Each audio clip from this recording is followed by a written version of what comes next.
Welcome back to Well Life Wednesday. We are here to talk about mental health, wellness, and wholeness in real life. I am Christy, your licensed clinical mental health counselor supervisor. And I'm Iris, your licensed clinical addiction specialist associate, and we're so glad you're here with us on today. Yes, we are. And today's topic is one we hear about constantly: stress, anxiety, and trauma. People use these words interchangeably, but they are not the same. And understanding the difference can it literally change how you approach your healing. That is very true, Iris. So today we're breaking it down clinically, practically, and spiritually so you can identify what you're experiencing and what support might actually help. Good. So let's start with stress.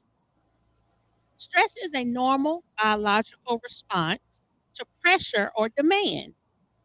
It is your body's short term reaction to challenge. Clinically, stress activates your sympathetic nervous system, your flight or fight response. And I think we talk about that a lot about our episodes. And stress usually has a trigger, a deadline, an argument, financial pressure, traffic, and parenting challenges.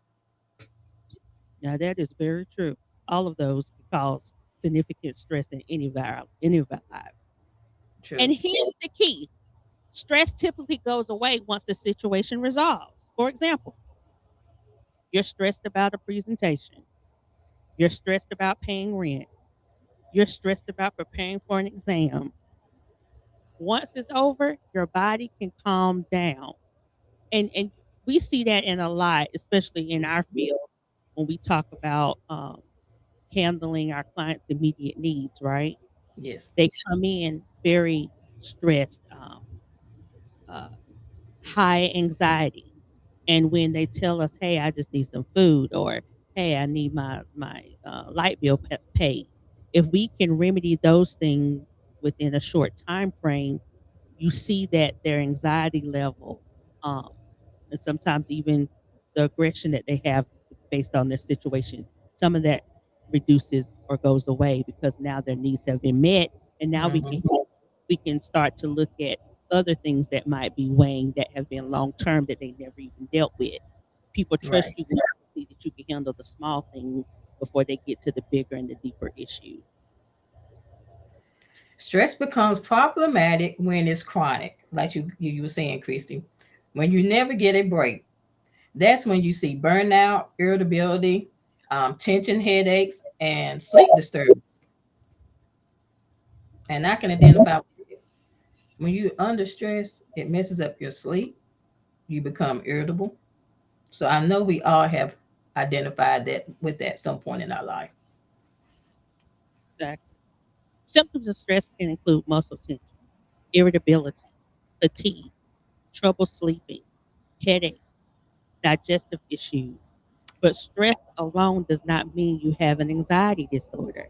Now, that is very true. A lot of people Hmm. quickly to diagnose themselves. I have anxiety. I'm anxious. I'm having a panic attack. No, you just could be having a stressful uh, situation and your body is reacting to that. And then Hmm. once that situation is over, you don't have those things anymore. And so you Right. just need to, I know it's probably hard for people to believe, but when I was younger and first starting out my freshman year in college, I was very intimidated and shy when it came to public speaking. You couldn't get me, especially when I think one of the funny things is when I used to lead songs in choir when I was little. I- If you the way you taught it was the way I was gonna sing it. I wasn't doing no ad libs. I wasn't doing nothing extra, and I wanted to wrap it up and end the song. It wasn't gonna be me doing trying to put on the show. Um, but once I realized how to mitigate that, you get the butterflies in your stomach, you get nauseous, that sweaty palms. All of those are symptoms of being in a stressful situation or uncomfortable. And once you continue to do it over again or develop coping skills to get you through that, they eventually go away and you don't even have those issues anymore. And so that's really good example of symptoms of stress. So let's identify what anxiety is, then, Christy. Anxiety is different from stress. Stress is about what is happening, and anxiety is what might happen. Mm, Stress is what's happening, and anxiety is what might happen. yeah, stress is the here and now. You is Hmm. right there. You can see it, feel it, all of that. Anxiety is the thought of Hmm. the possibility. We already anticipate what could happen. Yeah, exactly. And so when you already put yourself in that situation, um, you're you're not managing uh, the reality of the situation. You're trying to you're physically responding to the um, unknown of what could Hmm. possibly, and we automatically sometimes just go to the most negative thing that could happen. We never say, "Oh, this could be a really positive um, experience for me. I can really knock this out the park. I already know I got it." Right. When you already have that foundation laid, a lot of times the negative aspects of your anxiety and the stress will show up. So, yes, anxiety often involves excessive worry, fear, or anticipation of danger, even Hmm. when there's no immediate threat. Anxiety can persist even when nothing stressful is happening. That means nothing is happening. You're just over there worrying yourself to death based off the thoughts that you have on in your head. You have no evidence of it. The situation is not even happening. You just creating a narrative in your head that's Hmm. causing you to be anxious. And let's talk about it from addiction perspective. Managed anxiety is one of the top reasons why people self-medicate. They want relief from it. They want relief from their racing thoughts. It's restlessness. You have tight chest pains and constant what if. You always think about what if, what if this happened? And like you said, you already kind of forecasting or like anticipating the things that may happen.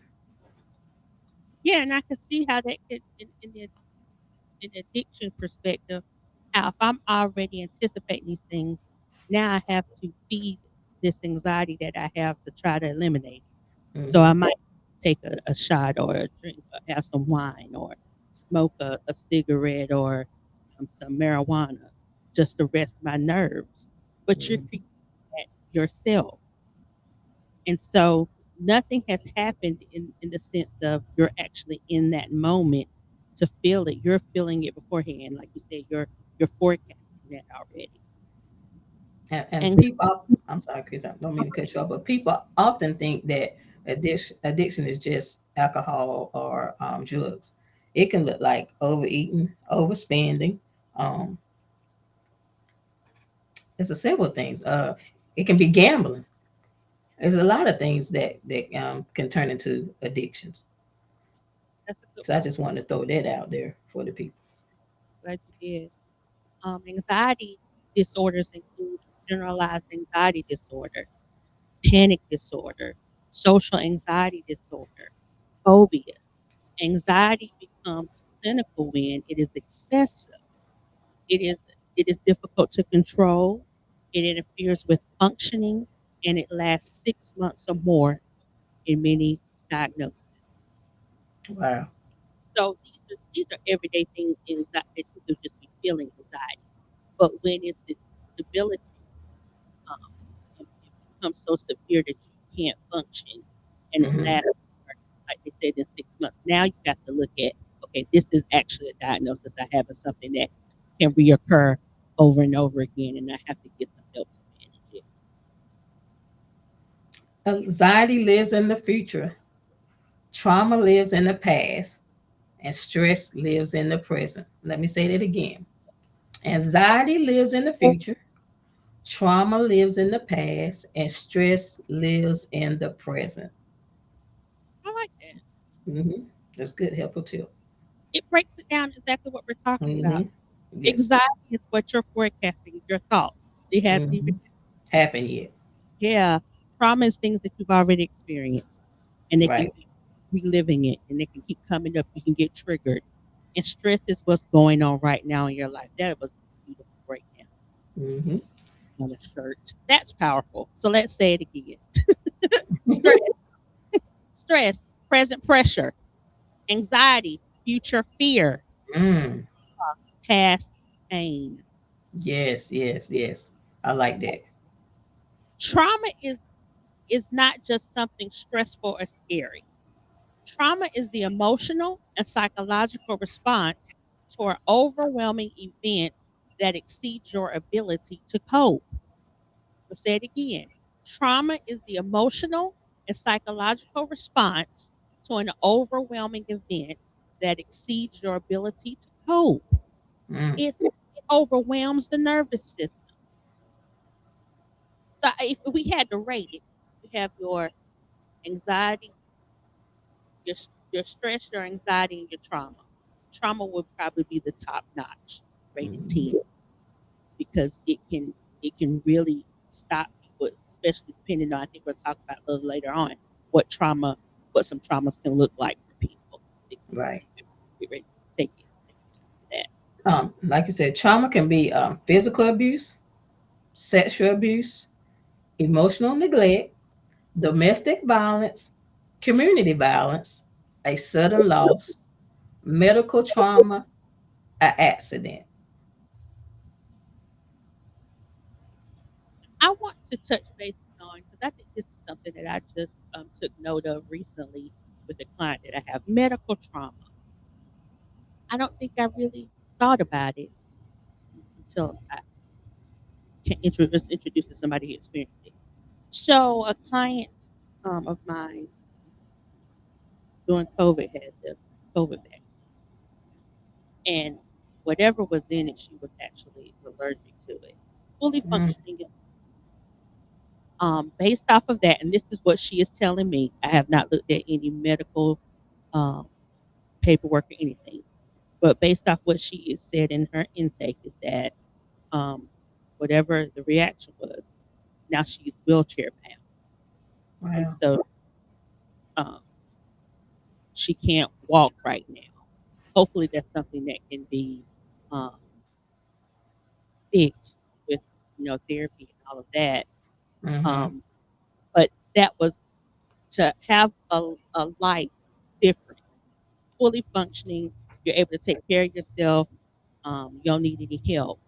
To now, in an instant, being reduced to something else that you're not used to, you know nothing about, and now you need added support.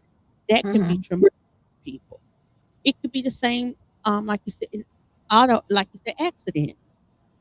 You could get in your car, fully functioning, going down the road. Lord forbid something happens, you get in an accident, and now you come out a different person. Right. Those are traumas for people. Mm-hmm. Now I got to figure out, how do I live this life, my life, as this new person, when I've been living it for 20, 30 years as a totally functioning person. Now I got to figure out how to navigate this new way of life. That's Mm-hmm. traumatic. And here's what's important: trauma isn't just the event, it's how the body stores the experience. Mm. How the body stores the experience. That's why people with trauma may experience flashbacks, nightmares, hypervigilance, emotional numbness, avoidance, or startled responses. Mm-hmm. I can say for me, two instances where I probably have it created trauma or phobias for me would be a snake, having a snake thrown on me, and now that has triggered my phobia, or how I perceive snakes now, even have nightmares about it, flashbacks about that experience. Um, at one point, being in that three-car collision when I was in high school, that um, changed my perspective a little bit when it came to being in a vehicle. I know now that's probably tied to why I like to drive myself, or if I'm in the car with other people, because I was a passenger in that situation. I I don't like to be awake. I don't want to experience what's going on because um, it increases my anxiety at sometimes because I'm not in control of that situation because I'm not driving. If that makes sense. So there's little things that people don't probably take note of if they don't really stop and think about it, why they Mhm. have experiences or behave or react to certain situations is probably something that you experienced and you never put connected the dots. Trauma changes the brain. The amygdala becomes overactive. The body stays on alert. Pretty much what you just said, Christy, based on your experience. Yeah. And trauma doesn't just disappear because time passes. Unprocessed trauma can look like chronic anxiety, depression, addiction, anger, trust issues, and physical health conditions. Here's what here's where it gets tricky though, Iris. Okay. Trauma can cause anxiety. Chronic stress can lead to anxiety. Hmm. Trauma survivors often experience stress responses daily. I'm going to read it again. Trauma can cause anxiety. Chronic stress can lead to anxiety, and trauma survivors often experience stress responses daily. So you So have to really someone, go ahead. go Go ahead. ahead, Christy. No, go ahead. Okay. Someone may say, I'm just stressed, but underneath is trauma. Or they say, I have anxiety, but the root is unprocessed trauma. Mhm. So we hear that a lot. And a lot of times when they say they have anxiety, it's unprocessed trauma. They haven't really tapped in or gone back to what has caused the pain or the stress. Exactly. That's why assessments matter. That's why therapy matters. Let's talk about coping and healing and what can be a solution to that. If it's stress, time management, my favorite word again, setting boundaries, sleep hygiene, exercise, and problem solving skills.